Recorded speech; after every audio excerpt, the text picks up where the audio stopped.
Hey everyone, welcome to Beyond. Be sure to hit like and subscribe as it helps the algorithm identify and find the show. Today we have an amazing guest, Dr. Wendy Nickerson. She's a licensed clinical psychologist, health coach, and faculty member in the School of Behavioral Science at California Southern University.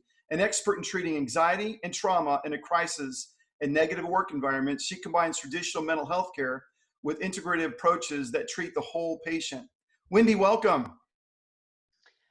Thank you. I'm glad to be here. Thank you for having me here. Absolutely. Well, I can't imagine a more important person in this time to talk to really understand how we can manage through this crisis. Certainly, emotional health has been at the top of a lot of topics on newscasts that I've watched, and there's a Mhm. lot of concern surrounding mental health. And if you read the headlines, it is clear that anxiety, depression, and hopelessness are at a fever pitch in America. And I read the other day that alcohol sales have gone up 75%. So as we think about Mhm. how adults try to cope with this anxiety, I wanted to pivot momentarily for parents that are juggling multiple stressors. What are some of the tips you could provide them and how to talk to their kids about this COVID-19 experience? Mhm. Oh, there are so many, Ben. There are so many. The very first thing I'd like to mention is that parents need to fill their own cup first. And I know that's standard, but actually, some people don't realize that. And so they need to take care of themselves, their whole self, their mind, body, spirit, in the energy that's around them and in them. This is an optimal time for people to grow and develop into higher levels of consciousness and to be better parents, actually, if they are willing to learn these new strategies. The good thing about this pandemic is that most people are forced to learn these new strategies. And of course, with the mind, it's monitoring our thoughts, evaluating our thoughts, realizing that most of our thoughts aren't true. They're just thoughts, and separating from our thoughts. And nutrition wise, eating well, having good sleep hygiene, exercise, those are the basics. Um, Making themselves a priority and like honoring their soul as a parent, like really taking time to honor their soul as a parent and realize that they agreed to do this. They agreed to raise these children. Right. There's so many, and we'll probably expand more as we go through the interview, Ben. Well, you had a But really with the interesting, I was going to say you had a Go really ahead. interesting point, and I remember listening to Dr. Mehmet Oz on Oprah Winfrey one time, and he was referring to women that the biggest challenge a woman has is they're givers to other people, and they don't take care of Yes. themselves. And the analogy he used, if you think about the heart and coronary flow in the heart, coronary is the heart. The first thing the heart feeds is itself before it feeds the rest of the body, the coronary arteries. Yeah. And the analogy he Love uses, that. he goes, meanwhile, the women are just feeding the body, forgetting the heart, and the outcome isn't always so good. So the idea of making sure we tend to ourselves and take care of ourselves first and foremost, that then gives you the energy to take care of the rest. Authentically, yes, to take care of the rest. And that you've spoken that so well. And when we take care of the rest, they know, children know when we are coming from an empty space. They know whether we're being authentic because they're still so sensitive, they haven't had that drilled out of them yet. And so coming from an authentic sense of wholeness and wellness is key, is absolutely key.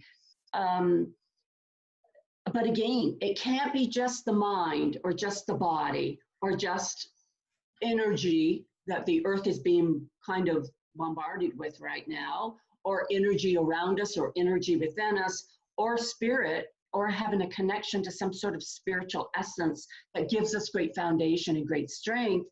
It has to be the combination.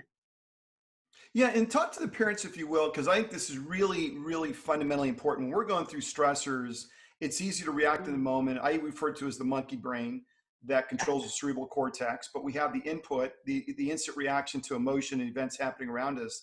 Talk to us, if you will, the importance of setting the right example, because if parents don't manage their stress, what they are is they're training their kids how to think about managing stress in the future. And with that, 5, 10 years down the road, don't be surprised with some of those negative consequences. So talk to us about that, Yes. and what are some practical things that parents can think to be mindful?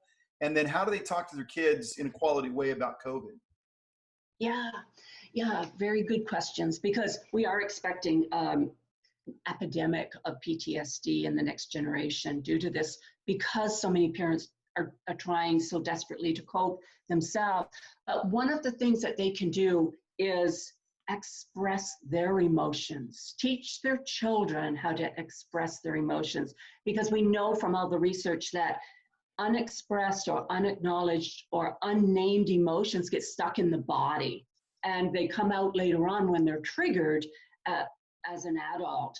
So teaching children how to safely talk about their emotions by doing it ourselves is very, very helpful. As a matter of fact, some parents will have an emotional chart and they'll say around the breakfast table, this is how I'm feeling today, and they'll point to the face. Now, this is for children who don't have the developmental capacity to really put a name to the emotion, but they can put the face to it. Mm.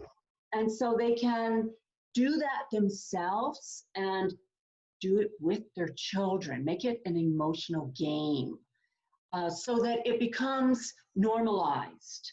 The very worst thing parents can do is not talk about their emotions in a regulated, meaningful way and model that for their kids and spend this time doing this.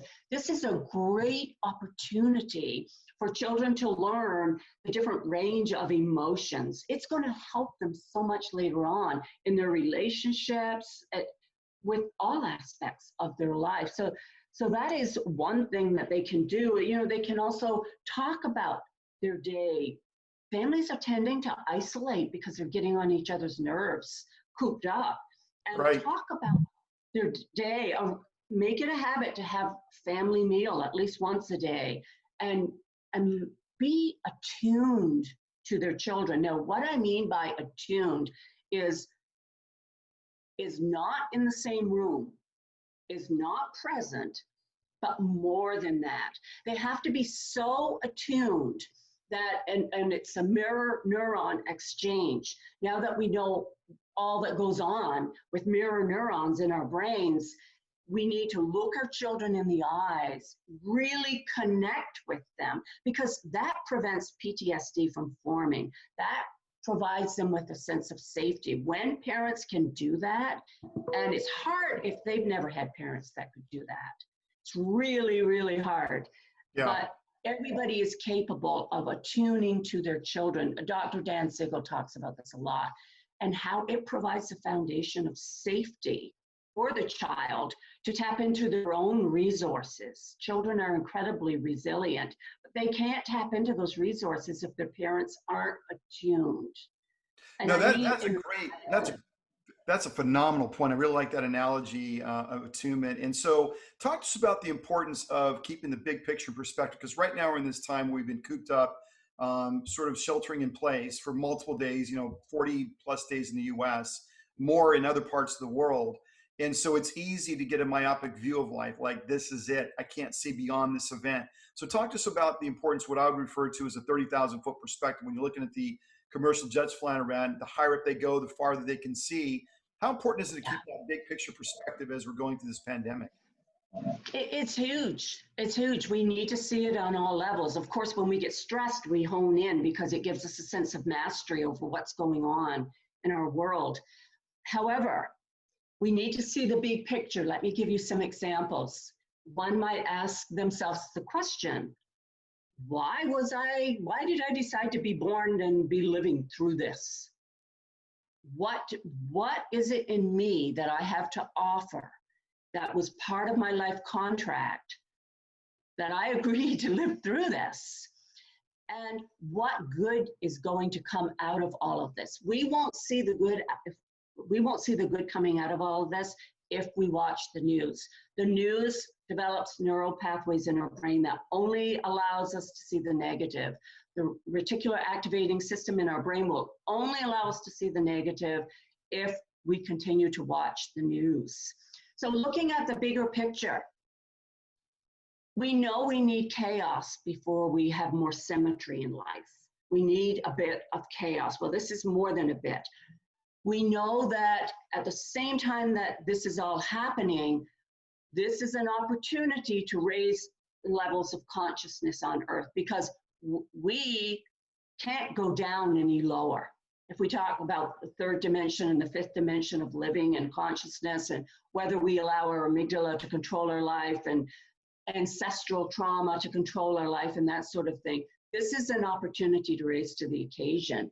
One of the things that is so important is to realize that, or to honor the belief that the universe always has our back, even though it doesn't look like it.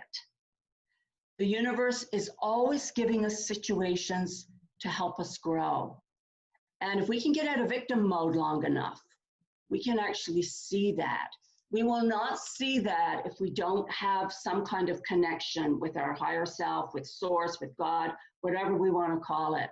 We will never, ever see the bigger picture.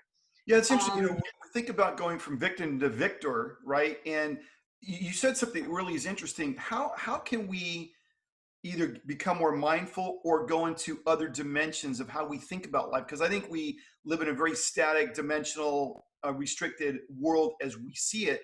But you brought up some interesting points about the third and fourth dimension. Talk to us about that in a little more detail, and how do you tap into those other dimensions, if you will? Okay. Right now, tapping into the other dimensions is you have to dig deep, just because the mass consciousness is so low right now. So just know that it's not something that you all of a sudden tap into. It is something that you commit to slowly tapping into. How do you do it? You use mindfulness, of course, and you use meditation. You become aware of the negative emotions and the negative energy within our systems and around us. And you keep yourself as, I don't want to use the word protected, because that, again, presents resistance, and what we resist persists. Right. So, but it's more awareness. Keep yourself aware of how you're feeling and the energy that is around you, and in you. Be aware if there's unforgiveness towards something that happened 10 years ago. Learning to let go of all of that stuff. Release is very important. Going through emotional release. I see so many people who are willing now to no longer push their emotions down, take lots of medications and substances to keep their emotions pushed down. They're willing to face the fiddler and embrace these emotions and release them. And there are processes to do that. That then allows us to begin to develop new neural pathways in our brain, which brings us up to higher levels of consciousness. Mindfulness, you mentioned mindfulness, and of course meditation, but with mindfulness comes realizing, again, like I said, the universe always has your back. Bless the people who you perceive have harmed you. Just put your hands up and send them blessings. That will take you out of that unforgiveness, angry mode that bogs us down. Nutrients in our bodies also are a key factor in being able to rise up to the fifth level of consciousness. That's beautiful. One of the things I've sort of glommed onto, if you will, in my life is the idea of resetting the roadmaps and changing the blueprint. When we grow up, our parents give us blueprints as to what a successful life looks like and what success looks like. And what you find as you go through life, that those blueprints they were operating in, and whether it be the 40s, 50s, 60s, 70s, the world changes so radically. Some of those blueprints just don't work for this time and age. And to hold on to those notions, people can say tradition is important because it's always worked. And I get that. I get the argument. But what I found to be very, very effective is when I have a situation that's stressful, I ask myself the question, who says it means what I think it means? Maybe I don't have enough information to make that determination. But if I glom onto and I hold on to it means a certain thing, that's where all the stress starts getting produced. But if I'm open to say, well, it may mean that, maybe doesn't mean that, and let's just change the blueprint, right? If I'm building a building and I come across a new piece of information that maybe the foundation has to be much bigger, or we can only go so tall, I got to change Hmm. the blueprint. I got to change the drawings and be flexible, right? Kind of that flow flexibility concept. Oh, so well spoken. And you know, changing our story, our life story. That's sort of like our blueprint for Yeah. life. Only our blueprint is more ingrained, I believe, in our DNA than our story even. And keeping in mind that these blueprints that we operate by as we go through life, we use those blueprints as structure for a sense of peace and normalcy. So giving up the whole blueprint at once is going to is going to, you know, shake things up traumatically. So giving up little pieces or modifying little pieces of our blueprint, keeping in mind too that you're right, our blueprint is part of our DNA, is part of epigenetics, but it's also passed down from our ancestors. Let me give you an example. Some research was done on mice. And so what they did was and I'll just summarize this up very briefly, it's a lot more complicated than this. They gave the mice a smell of a certain blossom, cherry blossom, I think it was. And then they shocked the mice. And so the mice became very scared of the cherry blossom smell. So they did that for a lot of mice for a long time, maybe a month. And then those mice had babies. They didn't do anything with those babies. Then the next generation of mice were born, and they brought in the cherry blossom smell, and the mice went all crazy. Wow. So it is patterned in our DNA to a certain extent. So this gives us reason to have curiosity and to question our blueprints. We were born to do amazing things. You know we only use 10 or 11% of our brains. We, through curiosity, through a willingness to be open, we can do amazing things, even in the midst of a pandemic. Yeah. So your question was challenging our blueprints. How do we do that? We do it by starting to become more aware and more conscious. We do it little by little.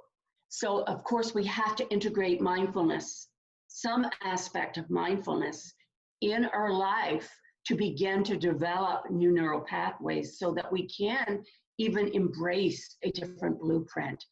And then it has to be done over and over and over again to transcend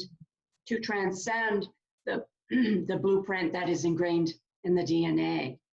Yeah, that's powerful. That is such a there's a lot to unpack there, right? And you said something that was interesting because I think about the limbic rich system, and you think about Instagram or Yes. Snapchat or TikTok, pick it, right? So not only do we have this blueprint in our lives that's sort of a big drag chute as to the current present situation, because I'd sort of liken it to technology. You got to continue to innovate yourself and iterate yourself rapidly, just like technology iterates. But you have this blueprint, like you mentioned in the mice, that you're encoded with. And then you have this big thrust in the marketing and the media and the people that are trying to shape opinion that solely focus on the limbic region of the brain, or the monkey brain. That is the filter through which we have to get to higher level thinking. So to me, it's compounded that we're in this very stressful situation with COVID-19, this pandemic, and the tools that we've used to develop our minds with are huge limiting factors. Like if I'm reacting to emotions, and emotionally, if I'm a parent dealing with kids, I probably won't get it right 9 times out of 10 if I sort of operate in that limbic rich system. Yes, absolutely. And and with regards to all this social media, keeping it limited. That's why keeping it limited, and I mean really limited, so that it doesn't control, the prefrontal cortex, and it doesn't keep the amygdala in fight or flight mode all the time. Most people are in some level of post-traumatic stress from the get-go. So it becomes normalized. What do you mean by that? That's interesting. Is that because of just their life journey? But I've never heard that before. Yeah, most people are, we've heard of post-traumatic stress disorder, and we think it's only because for people who have had their house burned down or who've been to a war. No, our culture is functioning with people in fight or flight mode most of the time. The amygdala is ruling the roost. But they don't know it because they were born into those families where that was the norm, or communities where that was the norm. Peacefulness is not something that is the norm in most families, nor has it been even before the pandemic. Unpack that a little bit. That's interesting. So peacefulness is not the norm. I presume you're referencing studies you've researched and looked at. What is it about families where peace isn't the norm? So you're saying that there's a multiple generation culturally where is it part of their makeup, their culture? Is it more to do with ethnicity? I mean, what does that mean? It's the norm right across cultures, for most cultures. It's the norm because we are taking on our ancestral trauma. We're born with it. You know, we can see that even when babies are born, it's a form of trauma just coming down through the birth canal. Right. And if mom is traumatized or stressed, or for finances, relationship-wise or whatever, when she's pregnant, we know that the baby's heartbeat is in fight or flight mode. We know that. Most of the time we're not even breathing properly. Like right now, I'm catching myself. I'm breathing down to here. Right. I should be breathing down to my belly. And I have to remind myself all the time to breathe down to my belly. So because it initiates fight or flight when we don't breathe properly. So when mom isn't breathing properly, she's actually training the baby's nervous system to be in fight or flight. We hear of these babies that are born that are temperamental, that cry all the time, that have digestive problems. Most research has shown that most of these babies the moms have been incredibly stressed throughout their pregnancy. And so many people are born that way into families that have generations of this post-traumatic stress that is usually goes quite unacknowledged.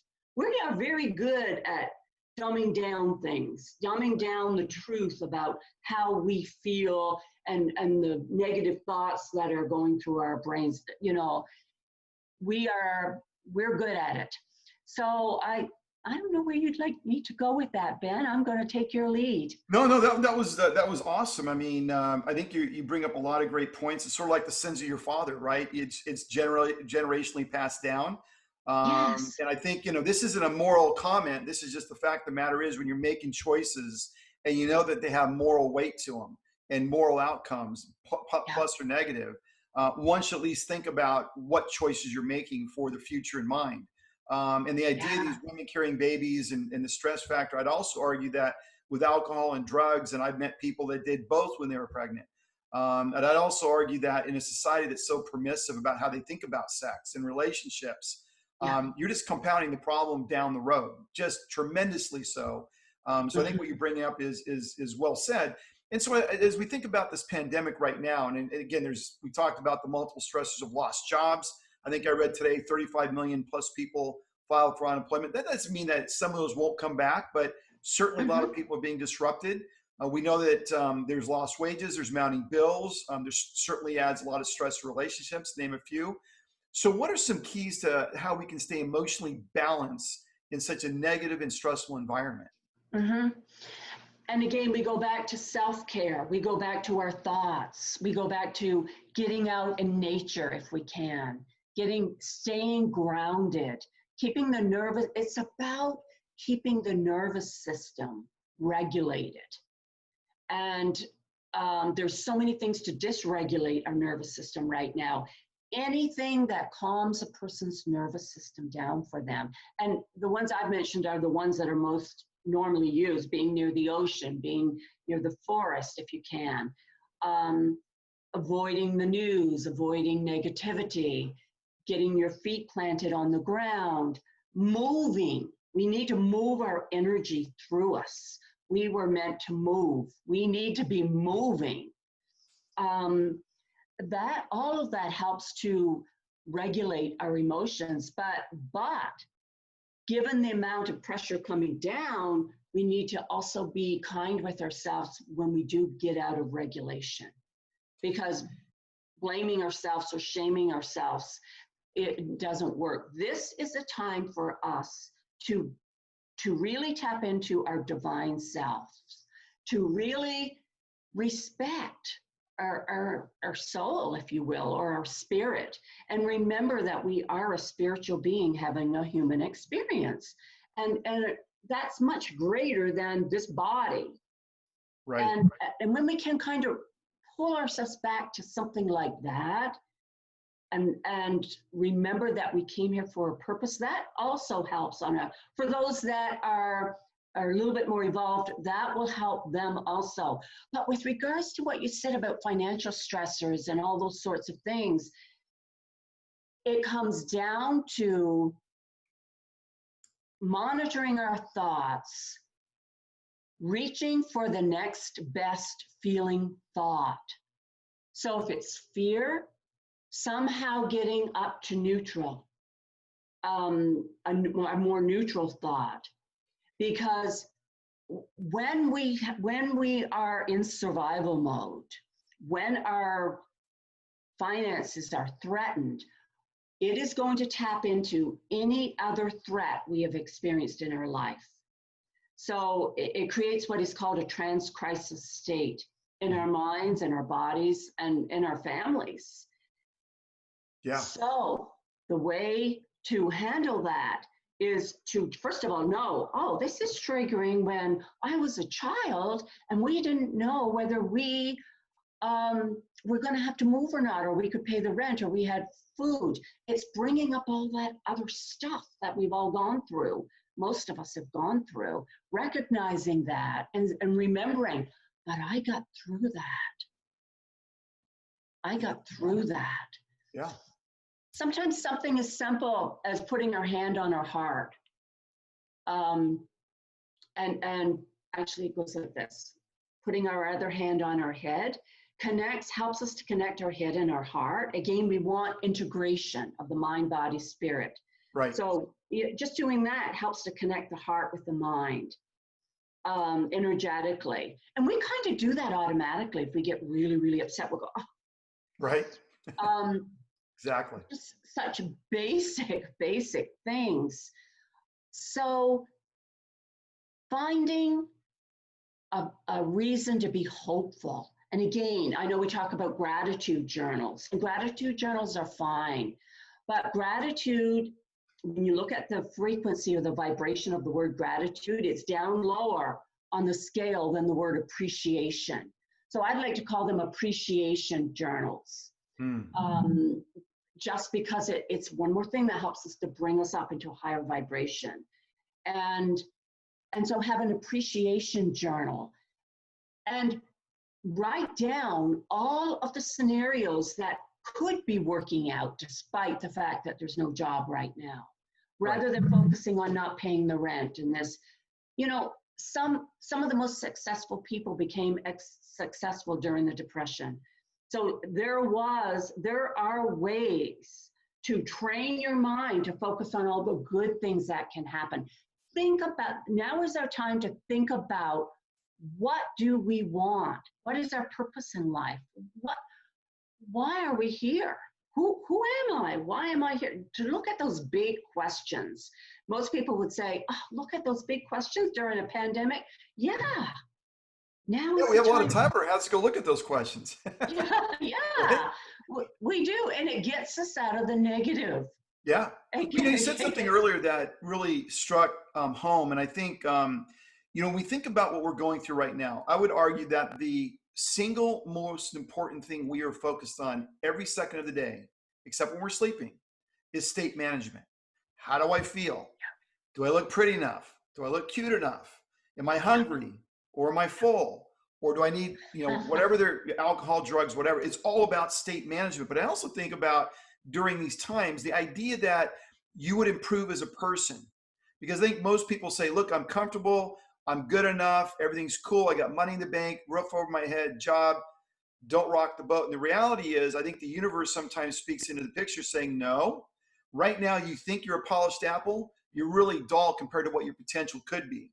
And when you're taken through these times that you didn't ask for on your own accord, but that you're Yes. forced into, you have to recognize that these times are shaping the man or woman you're expected and need to be 5 to 10 years down the road when your kids hit a certain inflection point, or when it's called upon to have that strength that you develop during this time. So I think it's about how you look at it and you say, look, I may think I'm a super sexy, hot, beautiful red apple and I glow like the sun, but the reality is maybe I'm super dull. And what I see myself as today, as I get through this pandemic, I'm going to see a whole nother version of myself that will be brilliant like the sun.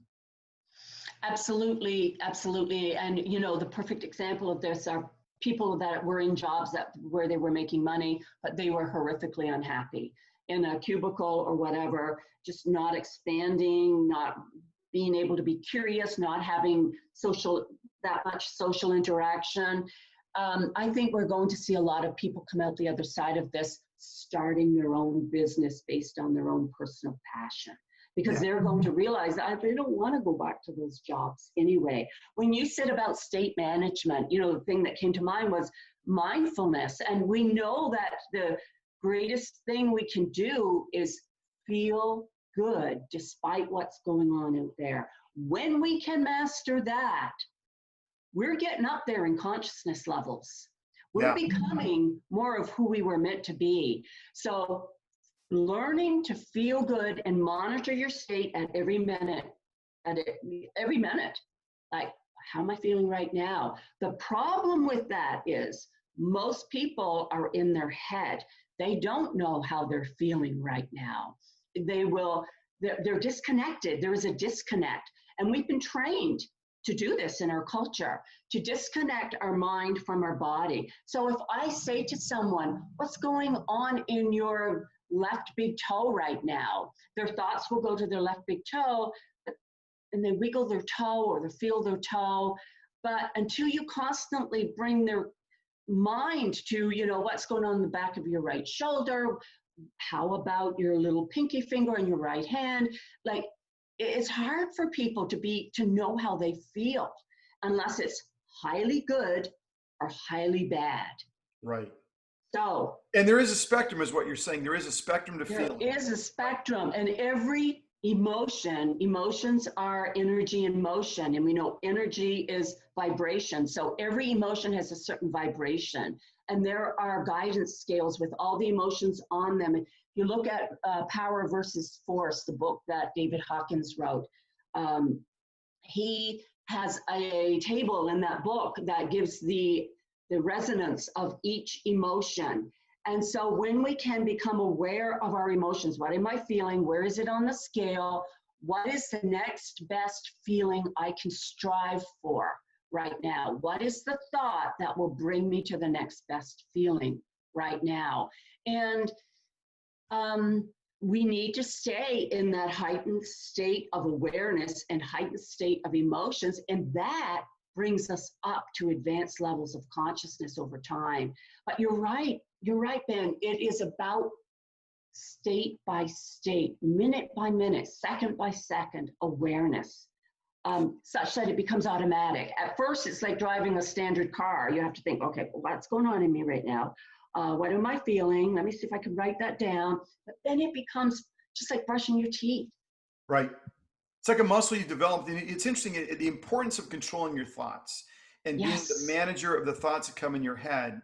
I agree with you 100% on that. So the next question is, you know, how can adults and children deal with the mood swings, sadness, and depression that this can elicit? Now, obviously, you would say you got to be mindful, go up, but practically, if I'm getting in that mood swing, or I don't have money in the bank and I'm worried about all this other stuff, what are some practical steps for the layperson that they can employ to, in the moment, deal with those emotions?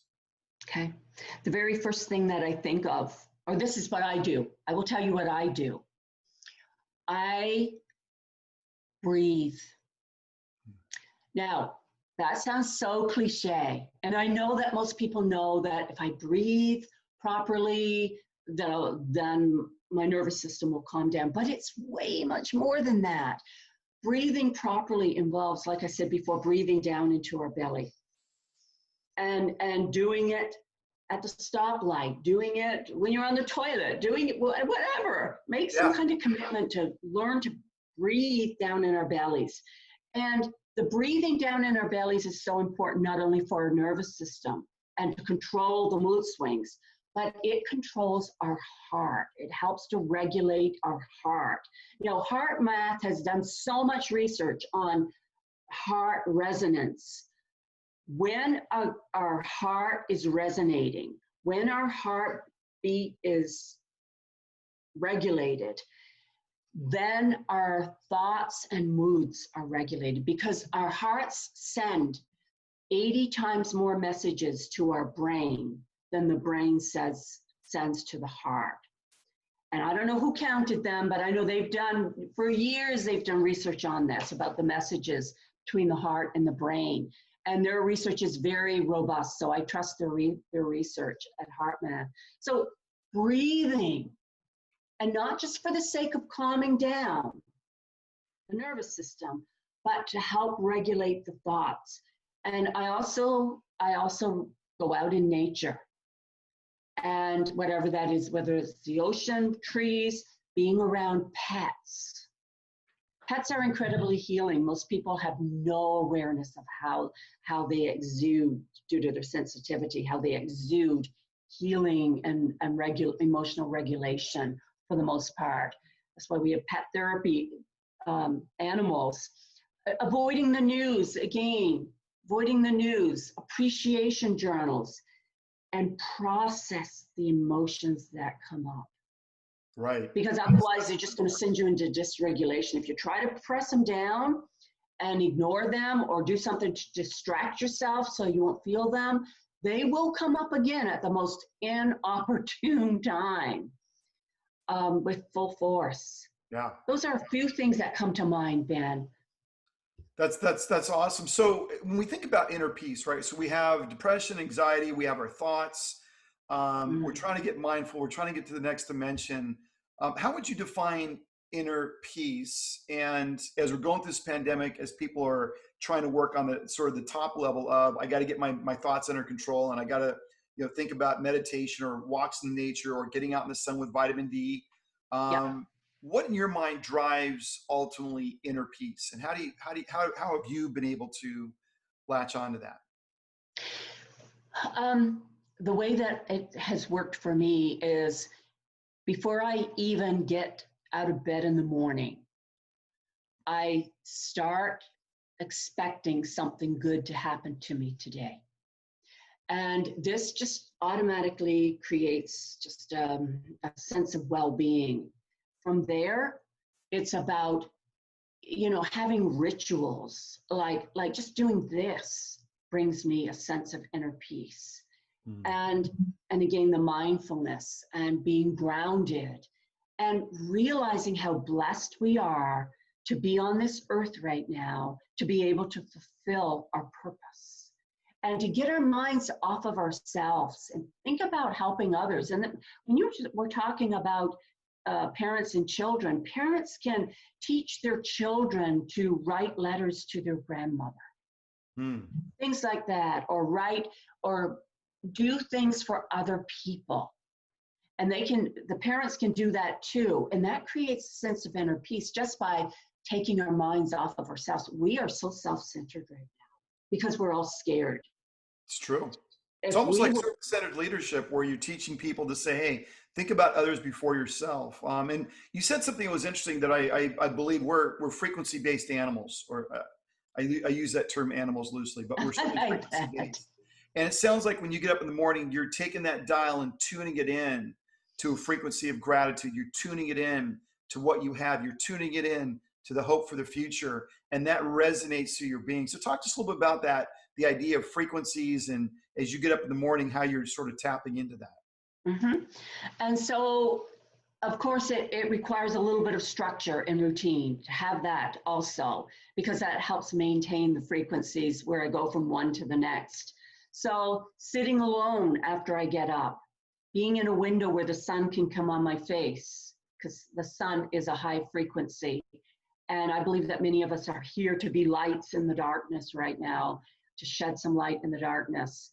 But to embrace a situation that upsets me and immediately be aware of, okay, what is the good in this? What is really happening here?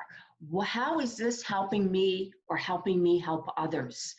Constantly taking time out, I have quiet moments throughout the day where I just honestly look out at a tree. There's a tree right there, and just give thanks.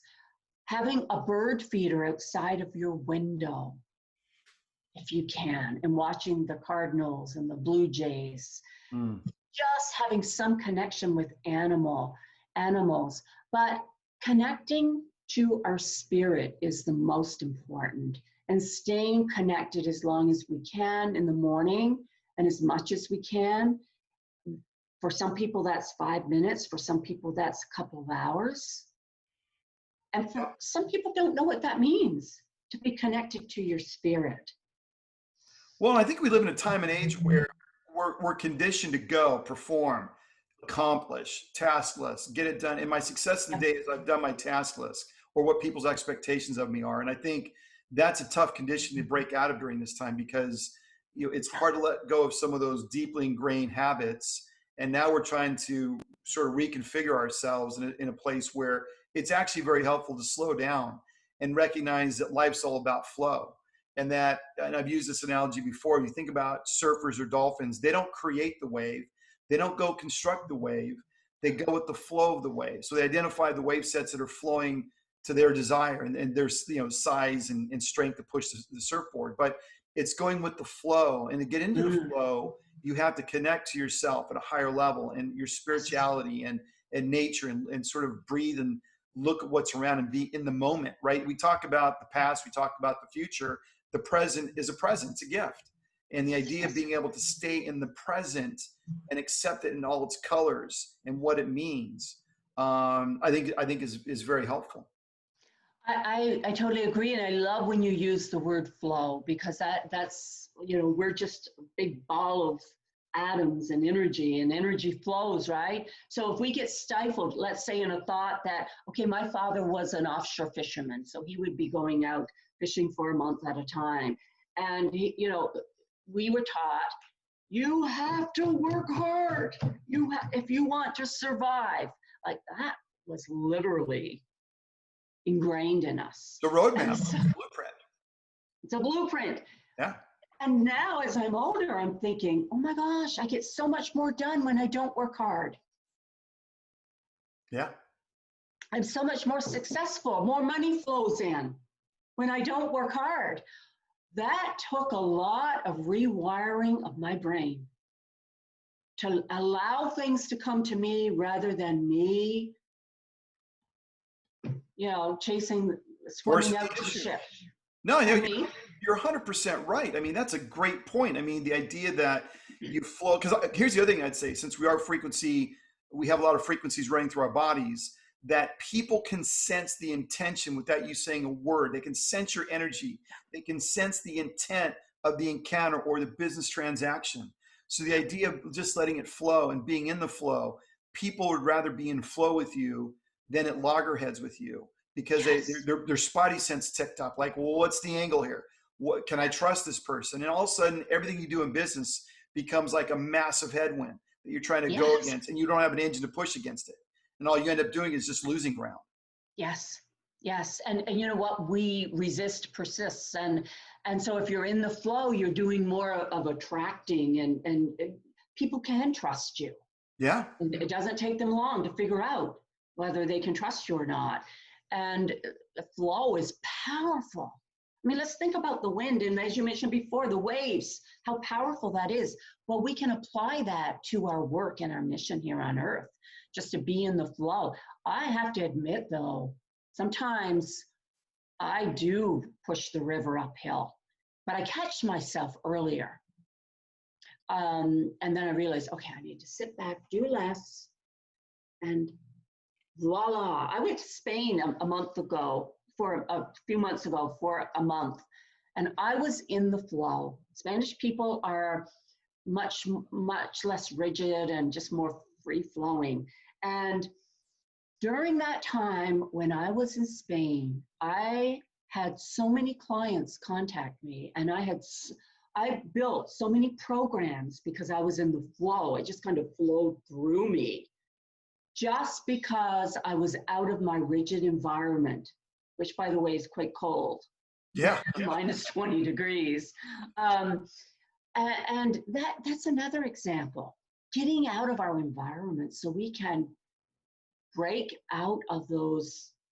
Actually, that helps us break away from our blueprint some. If we get out of our normal environment with a different temperature, different language, different foods, it helps us get in the flow. And you'll notice a lot of successful people do travel for a month at a time to either Bali or South America or Australia. They don't stick around in the same place. Stick around in the same place, you keep getting their same results. Yeah. No, I like Yeah. that. I was thinking about the paradoxes that we liberalize with the illusion of control, right? And the Yeah. reality is we have really no control, and we're in this control, in our self-perceived controlled states of our lives, whether it be finances, relationships, whatever it may be. But in reality, it's a furthest thing from the truth, and the idea of being able to break away and see other sort of wake up and smell the coffee, right, or smell the roses. It's breaking that pattern, breaking that paradigm that you have as to what constructs your life. Because I would argue that if people are stuck in a rut and they're trapped and they're frustrated, it's because they're holding on to that very thing that drowns them, that holds them back. And it's ego, right? Part of it's ego saying, I committed to this, so I got to see it through, or whatever the dynamic is. But I think it's a paradox that the thing we hold on to the most is the thing that kills us the most. And if we just let go and go with that flow, amazing things happen. And we were taught to be persistent. Successful people keep on trying. They try harder. If something doesn't work, you try harder. That's what I was taught. Now I realize when things don't work, it means I need to tweak the direction that I am flowing, or move in a totally different direction. Yeah, such powerful words, powerful words. Yeah, it's always, I was in the Air Force at one time, and when they're training us how to fly, one of the things I remember that stood out is they would say flexibility is the key to air power. And what that means is you can go up one day and it's contact flying where it's severe clear, the sun's shining, you can see for miles. And then in a moment, it could turn to inclement weather where it's cloudy, thunderstorms, and it totally changes the profile of the mission. And so that really stuck with me in life, that the more flexible, and I would again say fluid we are, the better we are emotionally in how we see things. And again, I think we're going through this time, and you can take the same set of circumstances as a person, and for one person, it's a glorious opportunity, and for another person, it's a glorious defeat. And what's the difference? It's just about how they're interpreting that event. And so the opportunities you've said to become more mindful and more aware. And sometimes you just got to pull back and say, wait a minute, my whole life, let me take count of every time I worried like I'm worrying now.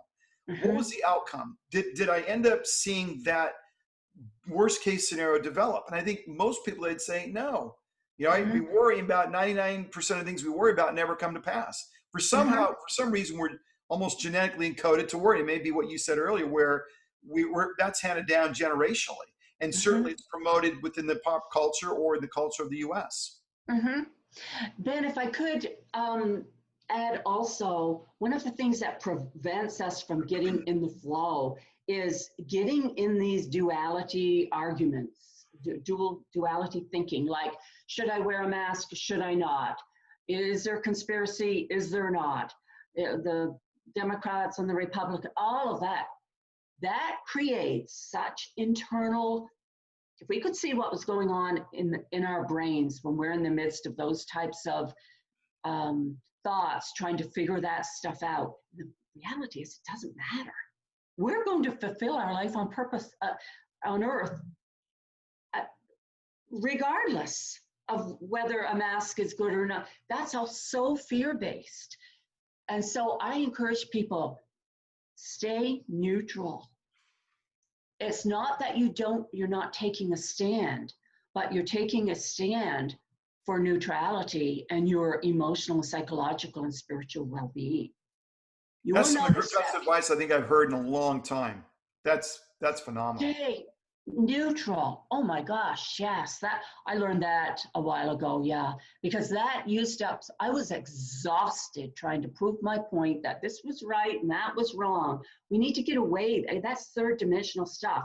You're right, I'm wrong, somebody's right, somebody's wrong. And all the arguing on Facebook, oh my gosh. Right. Like, Yeah, that well, rattles nerves. it's not like you're going to change. At so many levels, my mind just going right, because you're absolutely right. The idea that the opinion we have, if you're a Democrat or Republican and you're a 70-year-old candidate running for president, like you're going to live forever, like what you're doing right now matters. Well, take me back, 150 years ago in America. What happened 150 years ago in this state?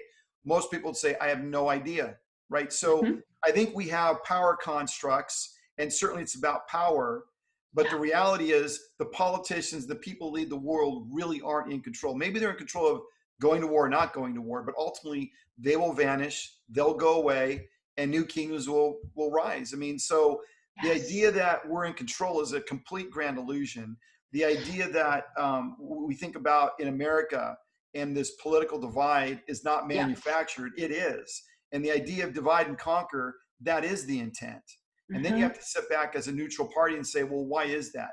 What is the goal of trying to divide and conquer? And where does it lead us? Yes. And if it leads us to more of a totalitarian state of affairs, again, that too won't last over time, because people rise up, because people want the same things.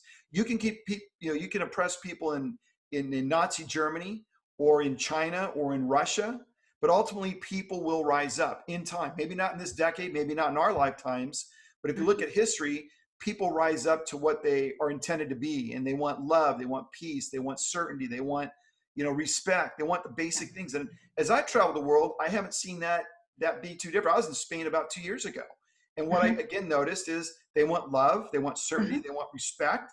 Yeah. It's universal, man. And It is. you see these constructs that countries put in place to control their populace or to project the need for power and strength. And I'm not, by the way, I think you need that because we are dealing with human beings. But I think for the general populace, not the militaries and the government leadership, they want pretty basic things in life.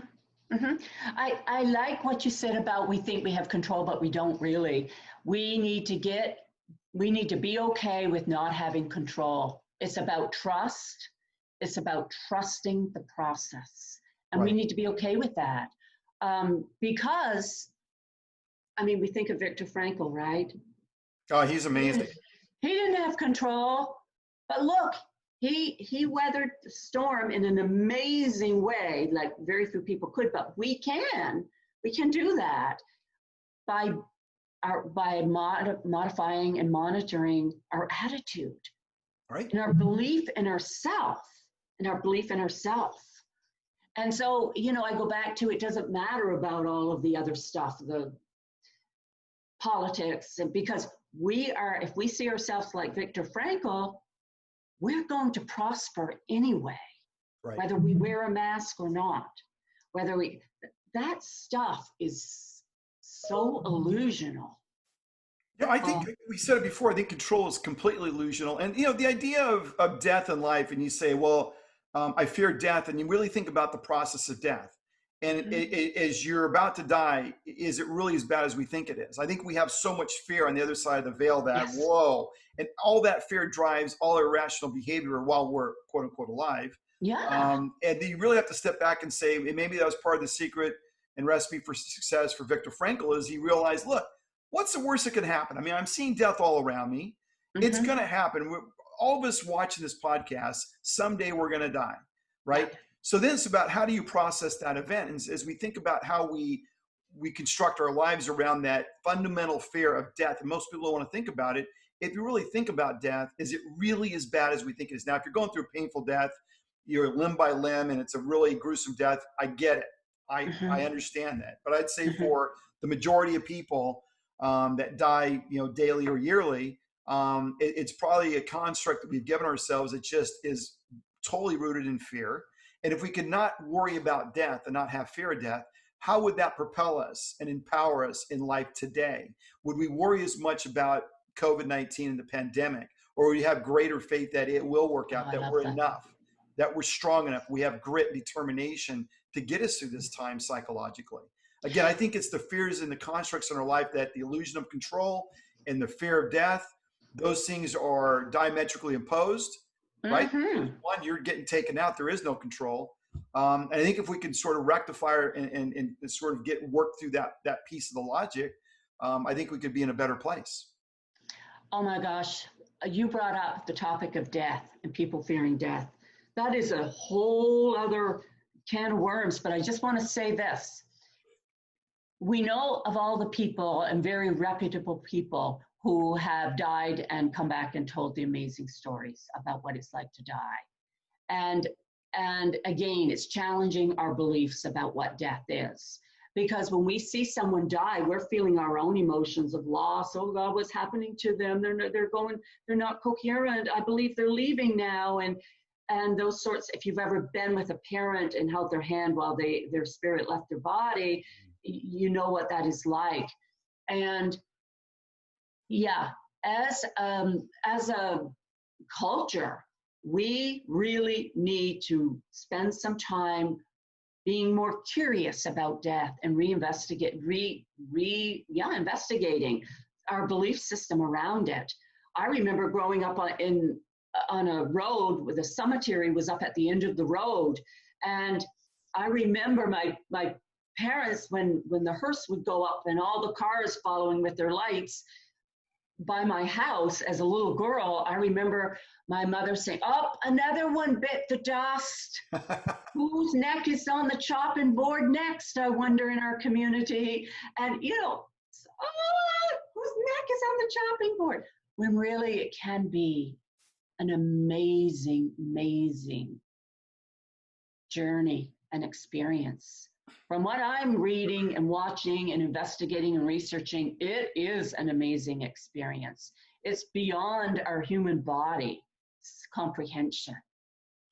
Yeah, it was interesting. At one point in my career, I was in a cadaveric study, and there was probably, in the room we were working with, we had the body, and then there was in the other room probably literally 100 bodies that were stacked, and some on the floor, and some naked. And you look at that scene, and you realize, and this is probably, I don't know, 20 years ago, and it Yeah. gives you a different perspective, right? Because you see some people with tats and earrings and nose rings and or not. I mean, it's everything you could imagine, right? And they Mhm. donated their bodies to science.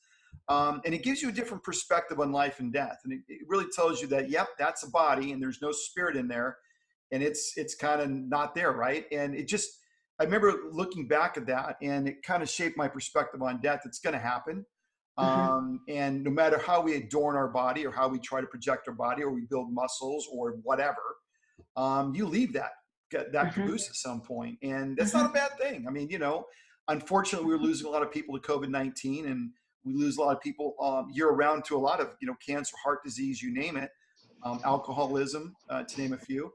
And it's really about how we process death. And it's not that the loss should be minimized, because that's a big ripple effect in the people that lose that loved one. But I think a Yes. healthy appreciation for, look, you're born, you grow, you develop. It's part of the process of, Mhm. the circular flow of life, right? It's going to happen. And Mhm. I think, I don't know, if we could just see it differently, it doesn't mean we get less loose, in terms of how we live our life. It just means we get more appreciative of the time we're here, but we're not Mhm. fearful of that eventual event. Yeah, yeah, and that's what keeps people revved up on an unconscious level and sometimes conscious level, is that fear of death. It's so core. It is so very core, especially as we get older. And taking that fear of death away and setting the intention of having a peaceful death. And intentions are very, very powerful. Our body does what our mind Right? tells it to do. And to have setting that intention to have a very peaceful death, and to model a peaceful death for our children, so that they won't have to go through the rest of their days fearing death. Right. Really, really important. That's a really important concept. So as we sort of wind this down, is there anything we haven't covered you'd like to share with the audience? I think we have covered just about everything, Ben. Everything that I had on my mind to talk about. Fantastic. How can they learn more about you, Wendy? I teach at Cal Southern University. I've been a mentor there for about 12 years. And if they go to calsouthern.edu and click on Behavioral Sciences, School of Behavioral Sciences, they'll see connections to the dean, and they can find out more about me through that avenue. Awesome. Wendy, really enjoyed the conversation. Your wisdom, insights, clinical research have been very, very helpful. And I look forward to speak with you again soon. I enjoyed the flow, Ben. Yeah, it's great. You created a good flow. Thank you very much. I so appreciate it. All right, until next time. Thanks.